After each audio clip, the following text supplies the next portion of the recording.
এই ডিসকন্ট আইসক্রিমটা কার কার কাছে পছন্দ জানি না, বাট আমার কাছে অনেক ভাল লাগে। এটা একটা ভাইরাল আইসক্রিম। এটা যখন সবাই কিনে খাচ্ছিল, তারপর হচ্ছে আমিও একদিন ট্রাই করি। ফার্স্ট টাইম আমার কাছে এতটা ভালো না লাগলেও তারপর আস্তে আস্তে এটার ফ্যান হয়ে যায়।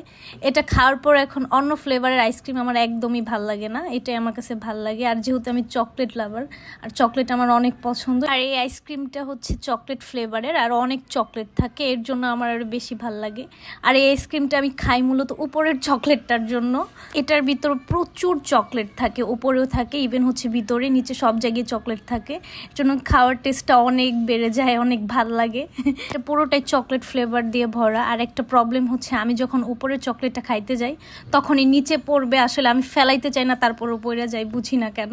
আসলে এরকমই, খুব বেশি পছন্দের জিনিস আসলে পেটে খুব বেশি হজম হয় না।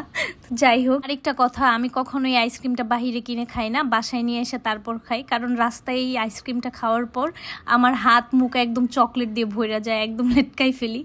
এর জন্য বাসায় কিনে এনে খাই। সব থেকে বড় কথা হচ্ছে, আমি যেদিন থেকে এই আইসক্রিমটা ট্রাই করি সেই দিনের পর থেকে আমি অন্য কোনো আইসক্রিম ট্রাই করি নাই, মানে অন্য কোনো ফ্লেভারের আইসক্রিম। যখনই খাইতে যাই তখনই মনে হয় এটার মতো টেস্ট আমি অন্যটাই পাবো না।